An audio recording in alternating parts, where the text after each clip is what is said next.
بسم اللہ الرحمن الرحیم۔ عزیزان گرامی، حمزات کے معاملے میں بہت سارے افراد کا بہت اصرار اور ان کی بیش بہا دکھائی دینے والی قوتیں اور اس کے ایک خاص انداز سے طاقتور پہلو کو سامنے رکھتے ہوئے بہت سارے لوگوں نے مجھ سے اس کے بارے میں سوالات کیے، اور جس کے بارے میں نے مناسب سمجھا کہ اس کے بارے میں ایک تفصیلی ویڈیو بنائی جائے تاکہ لوگوں کو اس کے بارے میں آگاہی دی جا سکے۔ اور حمزات کے قابو کرنے کے بارے میں بہت سے اساتذہ کرام اور عامل حضرات نے مختلف انداز سے طریقے بتائے ہیں کہ اس طرح سے آپ حمزات کو قابو کر سکتے ہیں، جن میں سے ایک بہت ہی بہترین اور قابل عمل طریقہ یہ ہے کہ آپ ایک 12x20 کا ہال جو ہے اس کو اپنے ہینڈ اوور کر لیں کہ جس میں آپ ہی کی اجارہ داری ہو، اور اس میں ایک جگہ پہ ایسے نشان لگائیں کہ جب آپ کھڑے ہوں تو آپ کا پورا سایہ سامنے دیوار پہ نظر آ سکے۔ اس صورت میں کہ جب آپ کی پشت پہ کوئی چراغ، موم بتی، یا آج جیسے جدید دور ہے آپ ایک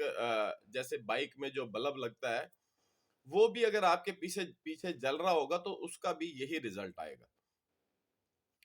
اور جب وہ سایہ آپ کو دکھائی دیتا ہے سامنے دیوار پہ تو اس کی گردن پہ مستقل آپ کے نے نظریں جمائے رکھنی ہیں، اور یہ ان لوگوں کے لیے یہ مشق سود مند ہے جن لوگوں کی آئی سائڈ ویک نہ ہو، کیونکہ اس کو نظر جما کے بغیر پلک جھپکائے ایک خاص ٹائم تک دیکھنا، یہ مجھ جیسے جو اس وقت میری صورتحال ہے آئی سائڈ ویک ہونے کی صورت میں، یہ مشق تھوڑا مشکل ہو جاتی ہے،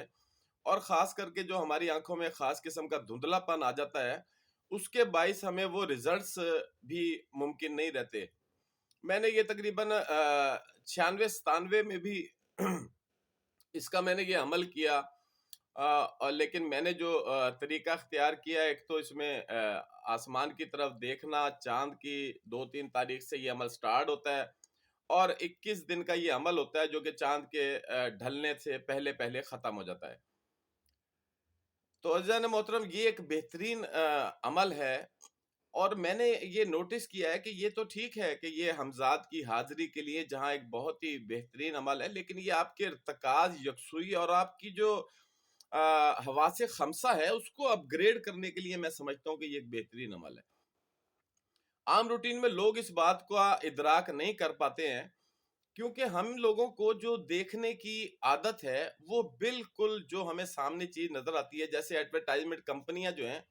ان کا کہنا یہ ہے کہ جب آپ نے کوئی چیز دکھانی ہے، کسی چیز کی ایڈورٹائز کرنی ہے، تو آپ یہ جو ہے ہماری فیس ہائٹ اس کے لیول پہ سامنے رکھیں کہ ہم لوگوں کی مصروفیات اور ہم لوگوں کی ذہنی جو رو بہنے کی صورتحال ہے اس کی کنڈیشن یہ ہے کہ ہم اگر سامنے بالکل ہمیں کوئی چیز دکھائی نہیں دے گی تو ممکن ہے کہ ہم اس کی طرف توجہ ہی نہ دے پائیں، یا اگر ہم سے بہت سی شاپس پہ سائن بورڈ لگائے جاتے ہیں تو وہ اگر ایک خاص ہائٹ پہ لگائے جاتے ہیں تو ان کو ایک خاص انداز سے وسعت دی جاتی ہے، ان کو ایک بڑا کر کے لگایا جاتا ہے، اور ان میں لائٹیں وغیرہ اس طرح کے کچھ سسٹم بنائے جاتے ہیں کہ وہ آپ کو اٹریکٹ کریں۔ اسی طرح یہ حمزات کا عمل جو ہے، اس میں حمزات کا آ جانا اور حمزات کو آپ قابو کر لیں اور اس سے اپنے وزن برابر چیزیں اٹھوا لیں، اس بارے میں تو میں نہیں سمجھتا ہوں کہ مطلب میرا کوئی ایسا ایکسپیرینس نہیں رہا اس بارے میں، لیکن یہ آپ کے حواس خمسہ کو بہت اچھے سے کنٹرول کرتا ہے، اور آپ کے بہت سے ایسے معاملات جو آپ کے لیے مخفی ہیں، جس کے بارے میں آپ کو بہت سے ایسے ابہام موجود ہیں جن کو آپ کنفرم نہیں کر پاتے، یہ ان کو سپورٹ کرنے کے لیے بہت بہترین چیز ہے۔ دوسرا یہ ہے کہ جیسے میں نے آپ کو بتایا کہ آپ ایک 12x20 کا ایک ہال ہو، اور اس میں آپ کھڑے ہو کے اپنی پشت پہ کوئی بھی چراغ، موم بتی یا کوئی ایسی روشنی کا انتظام کریں جس سے آپ کا جو سایہ ہے وہ سامنے دیوار پہ دکھائی دے،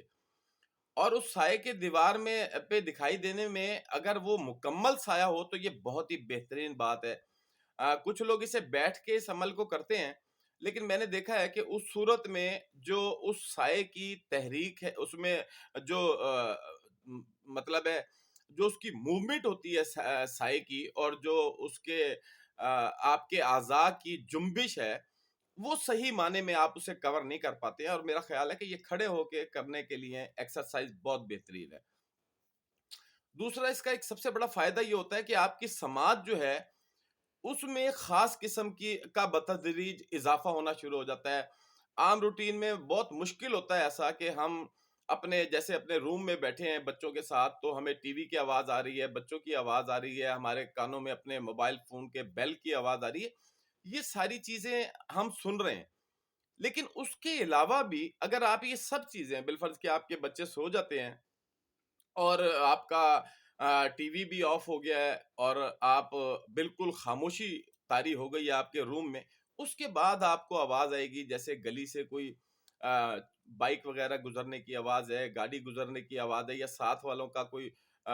واشنگ مشین چل رہی ہے اس کی آواز، تو یہ آوازیں آپ کو پھر محسوس ہونا شروع ہو جائیں گی، جو عام روٹین میں بالکل محسوس نہیں ہو رہی تھی۔ اس کی وجہ کیا ہے کہ آپ کے پاس آلریڈی آپ کی سماعتوں کو جو شور مل رہا تھا وہ ان سب چیزوں پہ ہیوی تھا۔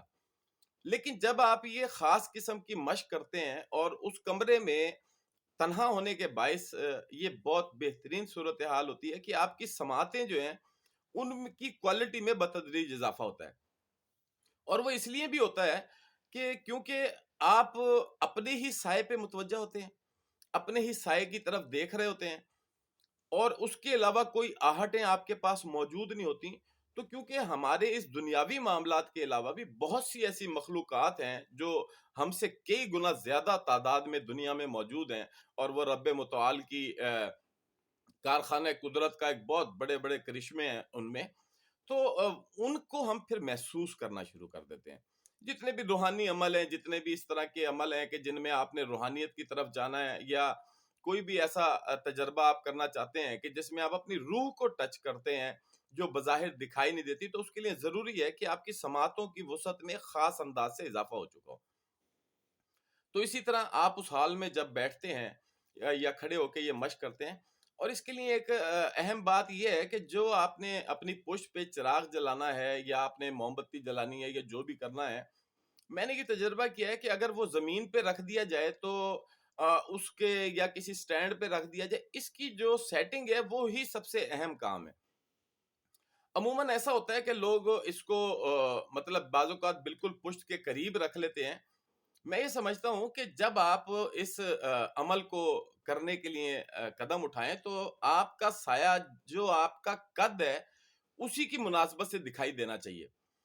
کیونکہ اگر آپ نے اس کو بالکل قریب اپنی پشت پہ رکھ دیا تو وہ ممکن ہے کہ آپ کا سایہ آپ کے مطلب تا حد نگاہ اس لیول پہ بڑھ جائے کہ آپ اس کی گردن پہ نظر جمانے کے لیے آپ کو اپنی گردن پشت کی طرف لے جانی پڑے، یا بہت سارے ایسے معاملات ہیں۔ تو اس کے لیے میرا خیال ہے کہ یہ جیسے ہم یہ ولاگ کے لیے سٹینڈ استعمال کرتے ہیں، یا بہت سے لوگوں کے پاس ہوتا ہے کہ وہ سے ایڈجسٹمنٹ اس میں موجود ہوتی ہے اس کا لیول اپ اینڈ ڈاؤن کرنے کے لیے، تو اس میں آپ موبائل کی لائٹ بھی یوز کر سکتے ہیں کہ اس سٹینڈ پہ آپ اسے اوپر نیچے کریں، اور آپ کا جو سایہ ہے اس کی گردن پہ نظر جمانے کے لیے آپ کو اپنی جو گردن کی ڈائریکشن ہے، اس کی جو ڈگری ہے، وہ اس انداز سے رہے کہ اس میں آپ کو دیکھنے میں کوئی دقت محسوس نہ ہو۔ اور اس میں بہت سارے جو عمل موجود ہیں، کچھ لوگوں نے اسے چاروں کل کے ساتھ بھی سر انجام دیا ہے،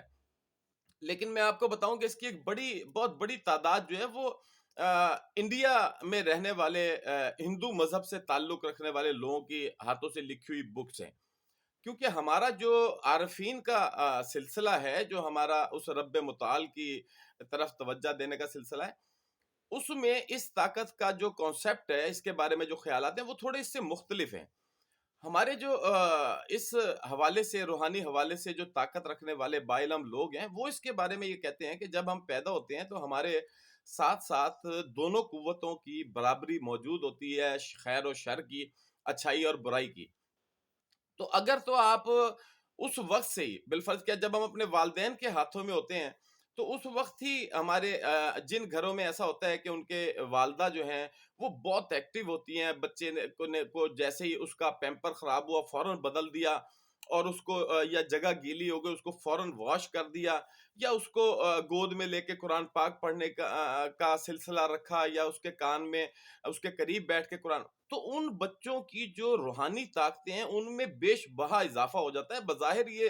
ایسا محسوس ہوتا ہے کہ شاید اس کے ریزلٹس نہیں آ رہے ہیں، لیکن آپ یقین کیجئے کہ اتنا اہم معاملہ ہے کہ جب ہم ایسا کرتے ہیں تو وہ بچے روحانی طور پہ نہ چاہتے ہوئے بھی ان میں خاص قسم کی روحانی طاقت کا اضافہ ہوتا ہے، اور وہ بڑی ہی تیزی سے گرو کرتی ہے روحانی طاقت. اسی طرح اگر بالفرض کیا کچھ بچے ایسے ہیں کہ جب وہ بہت